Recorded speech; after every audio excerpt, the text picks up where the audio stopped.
Namaskar and a very warm welcome to each one of you joining us today for this special self-care webinar hosted by Sritara School of Wellbeing. Today is a reminder to pause, breathe and come back to home to ourselves because self-care isn't a luxury, it's a necessity.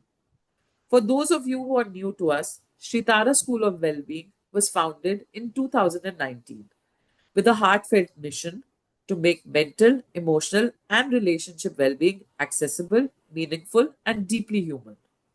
Over the past few years, we've touched many lives through counseling, workshops, and community initiatives that focus on healing from within. We are so happy to have you here today as we explore the theme of self care, not just as bubble baths and breaks, but as inner practice of emotional awareness, boundary setting, and compassionate living. Let me now introduce you to our wonderful speakers for today's session. I'm Surbhi Khurana, your host for the day. I'm a psychologist at Sritara School of Wellbeing. We also have Sumita Setia, our most experienced counselor, who will be asking questions we have received on WhatsApp. And finally, we are honored to have with us Mrs. Shanti Pahwa, retired associate professor from Delhi University, founder of Sritara School of Wellbeing, and an emotional and relationship health coach. Shanti ma'am will be taking up your questions in the live Q&A at the end of the session as well. So please feel free to drop your questions in the chat box during the session or ask at the end of the session. Without any further delay, let's begin. Let this be a space for reflection, connection, and gentle reminders that healing and thriving begins with you. Over to Sumita Setia. Thank you Surabhi. नमस्कार सभी को। पुणे से चारू का कहना है कि मैं खुद से प्यार नहीं कर पाती, अपनी केयर भी नहीं कर पाती, जबकि मैं जानती हूँ और मुझे लगता है कि सभी को ये बात पता ही है कि हमें अपनी केयर करनी ही चाहिए। सेल्फ केयर और सेल्फ लव पर हम सब बातें तो बहुत करते हैं, पर मुझे अपने आसपास बहुत कम लोग दिखाई देते हैं जो अपनी केयर करते हैं। आपके अनुसार क्या कारण हो सकता है कि इतनी इंपॉर्टेंट बात को ज्यादातर लोग मिस कर रहे हैं? नमस्कार सभी को। असल में हम लोगों के बचपन से ही ना एक तरह की कंडीशनिंग है कि प्यार एक डील में मिलता है। और वो डील ये होती है कि अगर आप अच्छा परफॉर्म करोगे तो प्यार मिलेगा, अच्छे मार्क्स आएंगे तो शाबाशी मिलेगी। हमारे अनुभव होते हैं कि किसी को सक्सेस मिली होती है तो उसी को रिस्पेक्ट मिलती रही है, और सक्सेस को ज्यादातर पैसे से ही जोड़ा जाता है। और इसी सेंस में अगर आप सक्सेसफुल नहीं हैं तो आपको नजरअंदाज किया जाएगा, आपको प्यार नहीं मिलेगा। यानी प्यार और इज्जत परफॉर्मेंस के इनाम के तौर पर मिलता रहा है। इस वजह से हम खुद को भी प्यार के लायक नहीं मानते, या तब मानते हैं जब हमें लगता है कि हमने कुछ अचीव किया है, अन्यथा हम खुद को प्यार के लायक ही नहीं समझते। जबकि सच्चाई ये है कि मनुष्य होने के नाते डिग्निटी, सम्मान, प्रेम पर हम सभी का अधिकार है। चारू का आगे कहना है कि मेरा ये भाव बना ही रहता है कि मेरे आसपास के लोग सक्सेसफुल हैं पर मैं लाइफ में फेलियर रही। मुझे अपनी नजरों में ही अपनी कोई वैल्यू नहीं लगती। मुझे ये भी लगता है कि घर के लोगों की आंखों में या फिर मैं बाहर भी जब किसी से मिलती हूँ तो सामने वाले की आंखों में मुझे ये भाव नजर आता है, जो मुझे काफी हर्ट करता है। देखिए, हमारी वैल्यू इस बात से तय नहीं होती कि हम कितने सक्सेसफुल हैं। ऐसा नहीं है कि आज किसी ने कोई सक्सेस पा ली तो उसका मूल्य बढ़ गया। अगर वही इंसान कल तक एक सामान्य सी नौकरी करते हुए एक सामान्य जीवन जी रहा था, तो वो और आज उसने एक बड़ा एग्जाम पास करके बड़ी नौकरी पा ली तो उसकी वर्थ बढ़ गई? नहीं। सक्सेस संयोगिक है, इंसिडेंटल है। अच्छी बात है आप सफल हुए, लेकिन इस तरह से सफलताओं से किसी का मूल्यवर्धन नहीं होता। आप पहले ही मूल्यवान हो, और अब आप अपनी ही वर्थ खुद पहचानने लगते हो तो एक्सटर्नल वैलिडेशन की जरूरत भी नहीं पड़ती आपको, क्योंकि जब आप अपने आप से पर्याप्त प्यार नहीं करते तब आपको अपनी वर्थ हमेशा दूसरों की वैलिडेशन से मिलती है। वो चाहे दोस्तों से मिले, रिश्तेदारों से मिले, घर वालों से मिले, या मिले सोशल मीडिया से। आपको एक्सटर्नल वैलिडेशन की जरूरत पड़ती ही है, यानी हम तारीफ चाहते हैं। और क्योंकि हम खुद अ, अपने आप को महत्व देने में असफल सिद्ध होते हैं, इसलिए हम चाहते हैं कि दूसरे हमें महत्व दें। जबकि सफलता है खुद का वर्थ समझने में, और हर इंसान मनुष्य होने के नाते वर्दी है, और प्रत्येक इंसान डिग्निटी और प्यार का अधिकारी भी है, ताकि वो एक गरिमामय जीवन जी सके। अब यहाँ मेरा एक प्रश्न है आपसे कि अगर हम कुछ ऐसा करते हैं जिसे करने से दूसरे हमारी तारीफ करें, यानी हमारी जिस बात को, जिस एक्शन को दूसरे अप्रूव करते हैं, तो क्या ये इस बात की कंफर्मेशन नहीं है कि हम कुछ अच्छा ही कर रहे हैं? देखिए, अगर लोग तुम्हारी तारीफ करते हो, तुम्हारे बारे में अच्छी बातें करते हो, तो ये एक इंडिकेशन भी हो सकता है कि तुम कुछ अच्छा कर रहे हो। लेकिन ये कोई एब्सोल्यूट बात नहीं है, क्योंकि उनकी एप्रिसिएशन के और भी बहुत से पहलू हैं। जैसे कि तुम अगर ऑब्जर्व करोगे तो तुम्हें दिख जाएगा कि सामने वाले बंदे को तुमसे कोई खास मतलब ही नहीं है। वो तारीफ इसलिए करता है ताकि उसे भी तारीफ मिल सके, या फिर उसने कहीं पढ़ रखा होता है कि दूसरों की तारीफ करना एक अच्छा जेस्चर है। और किसी को तुमसे कोई काम निकलवाना होता है तो भी वो तारीफ कर देते हैं। और बात ये भी है कि सामने वाले ने 2-4 मिनट तुम्हारी तारीफ करके तुम्हें खुश कर भी दिया, तो तुम्हें पता नहीं चल सकता कि वो तारीफ सच्ची है या झूठी। लेकिन ये ह्यूमन नेचर है कि तारीफ सभी को अच्छी लगती है, भले ही वो तारीफ झूठी ही हो। पर तुम्हें ये पता हो कि तारीफ से कुछ बनता ही नहीं है। और इन सब बातों के बावजूद ये भी एक फैक्ट है कि लोग अप्रिशिएट तभी करते हैं जब तुम कुछ अच्छा करते हो। तो एप्रिसिएशन के दोनों पहलुओं को समझने की जरूरत है। एप्रिसिएशन यूजलेस तो है, पर जब लोग अप्रिशिएट कर रहे होते हैं तो इसका ये भी एक मतलब होता है कि तुमने कुछ ऐसा किया है जिसे लोगों ने नोटिस किया है। तो हम इस बात को रूल आउट नहीं कर सकते कि लोग इम्प्रेस भी होते हैं, लेकिन केवल यही पहलू देखकर दूसरों की तारीफ पाने के लिए खुद को परेशान रखना ना समझी होगी। हाँ, बिल्कुल। अगला प्रश्न पुणे से ही बिंदु का है। बिंदु का कहना है कि मेरा सारा काम ही सोशल मीडिया पर है। जब मुझे किसी पोस्ट पर कम लाइक्स मिलते हैं या कमेंट्स में क्रिटिसिज्म मिलता है तो मैं बहुत ही कमतर महसूस करती हूँ और उदास हो जाती हूँ। क्या ये उदासी नॉर्मल है? देखिए, हम में से ज्यादातर लोग अपनी वर्थ दूसरों के अप्रूवल से जोड़कर देखते ही हैं। अगर आप खुद को प्यार और खुद की इज्जत को परफॉर्मेंस का इनाम मानते हैं, तब आप इसे दूसरों के अप्रूवल से जोड़ेंगे ही। तब आप अपने आप को सोसाइटी की एक्सपेक्टेशंस के भरोसे पर छोड़ देते हैं, और अधिकतर ये एक्सपेक्टेशंस अनरियलिस्टिक्स होती हैं। और उस पर ये सोशल मीडिया के आने पर तो ये स्थिति और भी डरावनी हो गई है, क्योंकि सोशल मीडिया की दुनिया एक ऐसी दुनिया है जहां हर कोई परफेक्ट दिखाई देता है। किसी के पास परफेक्ट बॉडी है तो किसी के पास परफेक्ट जॉब है, किसी के पास परफेक्ट फैमिली है तो किसी के पास परफेक्ट पर्सनल लाइफ है। जबकि सच्चाई ये है कि परफेक्शन एक इल्यूजन है, भ्रम है। क्योंकि सोशल मीडिया पर जो लोग जैसा दिखा रहे हैं ना, या जितना दिखा रहे हैं आप उतना ही देख पा रहे हैं, जबकि अपने आप को आप पूरा जानते हैं। यानी अगर हम खुद को सोशल मीडिया पर छाए हुए लोगों से कंपेयर करते हैं, तो हम किसी और की ड्राइंग रूम की को अपने बेडरूम की लाइफ से कंपेयर कर रहे होते हैं। किसी और के इल्यूजन को अपनी रियलिटी से कंपेयर करते हैं, किसी और की परफेक्ट लाइफ को, किसी और के परफेक्ट अचीवमेंट्स को अपनी रियलिटी से कंपेयर कर रहे होते हैं। और पाते हैं कि हम तो कमतर हैं। तो क्योंकि हम तो कमतर हैं तो इसलिए हमें तो सजा मिलनी चाहिए। और ये बचपन से हमें यही बताया गया है, और हम खुद को ये सजा देना शुरू कर देते हैं। ये जो एक्सटर्नल वैलिडेशन है, ये हमारी जिंदगी को मुश्किल बनाता है, और ये लगातार हो रहा है सोशल मीडिया की वजह से, तो और भी ज्यादा होने लगा है। अगर आप एक्सटर्नल वैलिडेशन से ही खुद को की वर्थ को नापेंगे तो आप खुद को कभी प्यार कर ही नहीं पाएंगे। सही बात है। लेकिन कभी कभी ऐसा लगता है कि अगर हम खुद को प्यार करेंगे और खुद की परवाह करेंगे तो क्या हम सेल्फिश नहीं हो जाएंगे? देखिए, हम खुद को प्यार नहीं कर पाते, उनके सिर्फ वही कारण नहीं है जो मैंने पहले बताए। कभी कभी हम कुछ वैलिड दिखने वाली वजहों से भी खुद को प्यार नहीं कर पाते। अब जैसे कि तुमने ही कहा, कहीं ऐसा तो नहीं कि हम खुद को प्यार करना करेंगे तो स्वार्थी लगेंगे। और ये भी हमारी कंडीशनिंग का ही हिस्सा है, क्योंकि हम ऐसी ही हमारी प्रोग्रामिंग हुई है। खास तौर पर महिलाओं की, महिलाओं को खास तौर पर सिखाया गया कि दूसरों के लिए जियो, उनके लिए त्याग करो। तुम्हारी खुशी इसी में होनी चाहिए कि तुमने अपने परिवार के सभी सदस्यों को खाना खिला दिया, ना कि इस बात में कि तुमने खुद खाना खा लिया। खुद को खाना खिलाने की चिंता ही मत करो। ऐसा बोला भी जाता है कि बच्चों ने खाना खाया तो माँ का भी पेट भर जाता है। अब ये बात किसी एकाध जगह पर, किसी एकाध खास परिस्थिति में तो चल भी सकती है, लेकिन आप अपना पूरा जीवन इसी विचार के साथ नहीं चल सकते। दूसरों को खुश करना ही आपकी जिंदगी का मकसद नहीं हो सकता। इससे तो आप खुद की केयर ना करना सीख रहे हैं, खुद को प्यार ना करना सीख रहे हैं। और अगर आप खुद से प्यार नहीं करेंगे तो दूसरे से भी प्यार नहीं कर सकते। इस बात को एक छोटी सी कहानी से समझते हैं। एक बार एक महिला डॉक्टर के पास गई और बोली कि डॉक्टर साहब, मैं हमेशा थका हुआ महसूस करती हूँ। रात को नींद नहीं आती मुझे, मुझे गुस्सा ही आया रहता है, मैं चिड़चिड़ी भी बहुत हो गई हूँ, लेकिन फिर भी मुझे दूसरों का ख्याल तो रखना ही है, तो मुझे आप प्लीज ठीक कर दीजिए।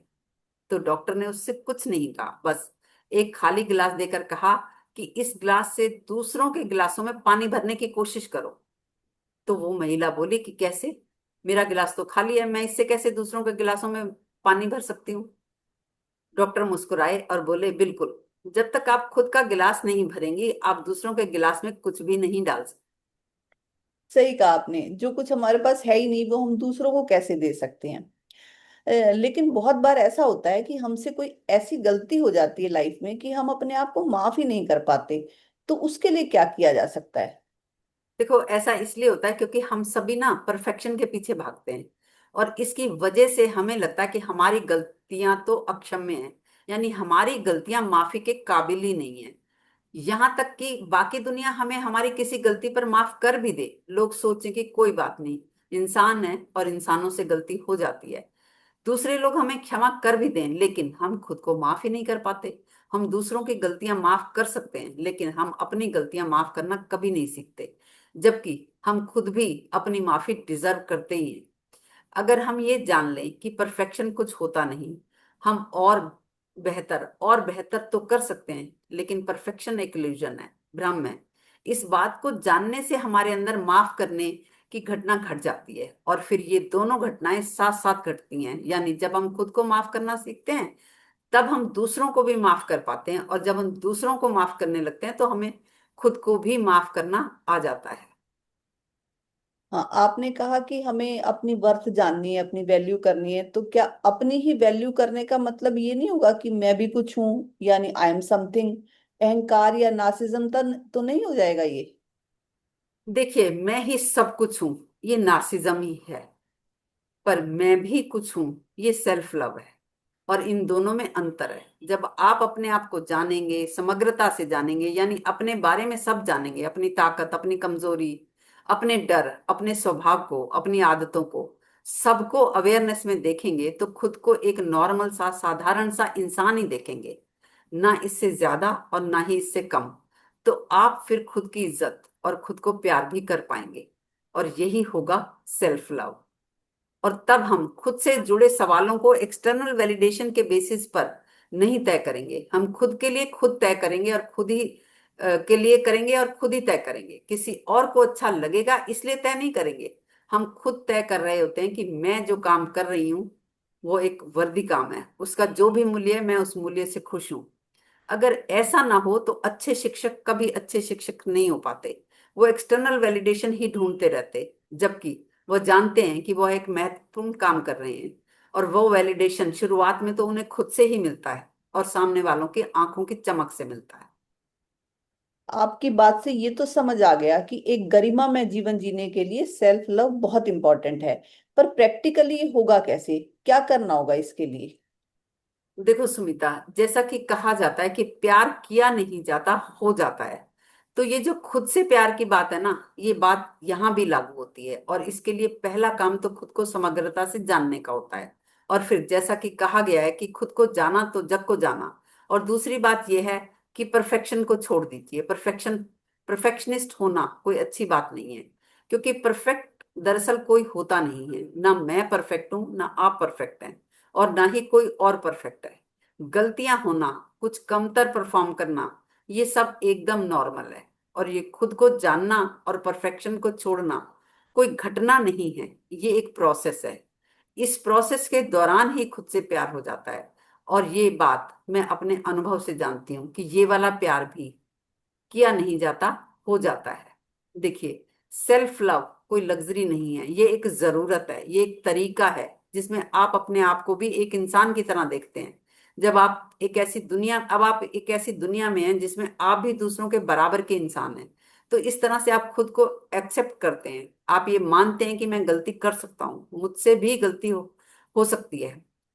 मुझसे गलती हुई कैसे, कारण क्या थे गलती के, इन सब की पोटली अपने सिर पर लेकर आप गिल्ट में नहीं घूमते रहते। असल में हम अपने बारे में बायस्ड होते हैं, अपने लिए पक्षपाती हो जाते हैं। हमारी अपने लिए हमारे मन में एक इमेज होती है जो ज्यादातर वास्तविक नहीं होती।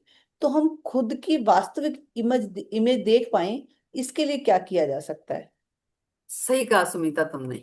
ये होता है क्योंकि बिना किसी पक्षपात के हम खुद को ऑब्जर्व नहीं कर पाते। हम खुद को न्यूट्रल होकर नहीं देखते। हम अपने बारे में वही देखते हैं, वही सोचते हैं जो कि हम चाहते हैं हमें ऐसा होना चाहिए।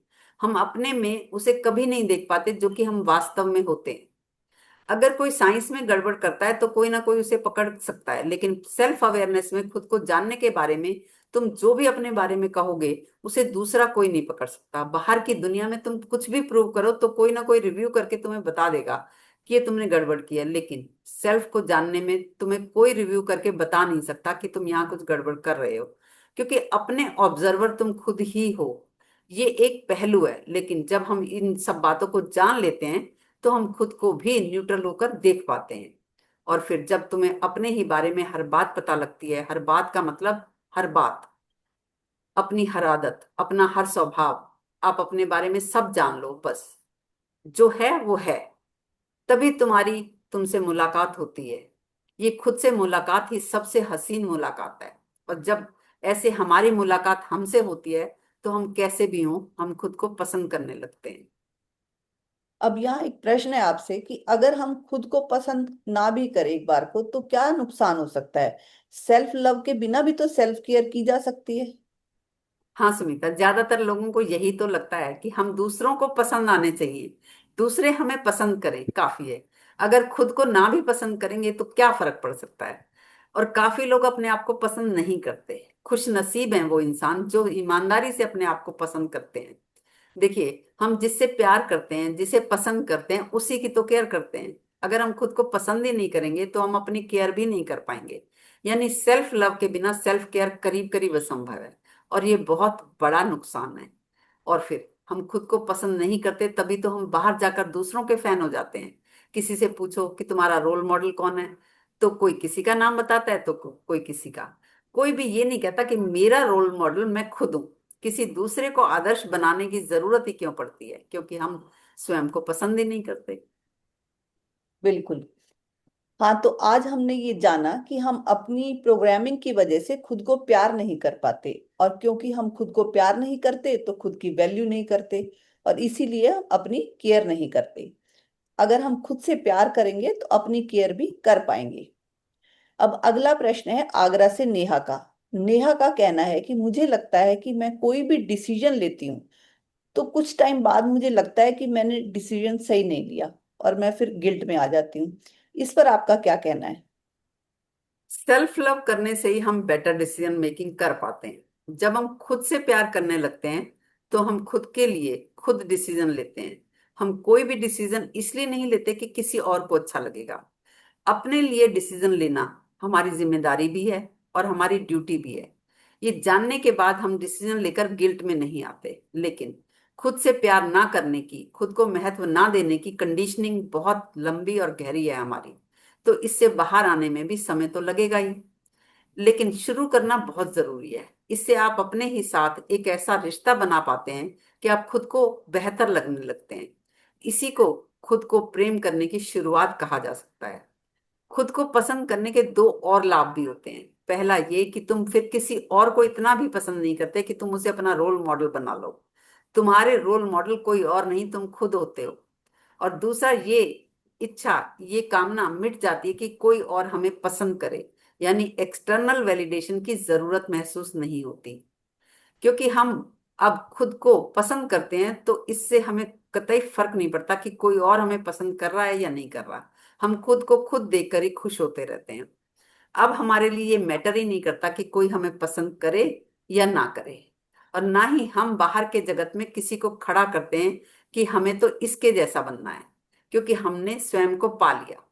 लेकिन उसके लिए पहले ऐसा होना पड़ेगा कि तुम रीझ जाओ स्वयं पर। ये होता है वास्तविक आत्मसम्मान। आज इतना ही। Over to Surabhi. Thank you. Thank you all for giving us your time and attention today. We truly hope you found this session meaningful and worthwhile. Although हमारे लाइव कुछ क्वेश्चन आंसर्स हुए थे, पर कल कुछ नेटवर्क एरर की वजह से हम वो रिकॉर्ड नहीं कर पाए। बट अगर जो ये सुन रहे हैं यूट्यूब पे, if you have any questions, please feel free to WhatsApp us and we'll try our best to address them in our next Q&A session. आज के क्वेश्चंस भी हमने नाम चेंज करके पूछे थे to maintain your privacy. In future too, we always value your privacy, so you can ask all your questions anonymously as well. श्रीतारा का helpline number मैंने चैट में रेफरेंस के लिए शेयर कर दिया है, यूट्यूब के कमेंट्स लिंक में भी है। We hold free Q&A session for emotional literacy every Thursday at 4 p.m. on Zoom. In case you want to get the joining link for those WhatsApp, for that group or for those Zoom sessions, please WhatsApp us Thursday on our helpline number and we will add you to the relevant WhatsApp group for that. Thank you once again for being with us. We look forward to seeing you next Thursday at 4 p.m. on Zoom. Bye bye. Bye.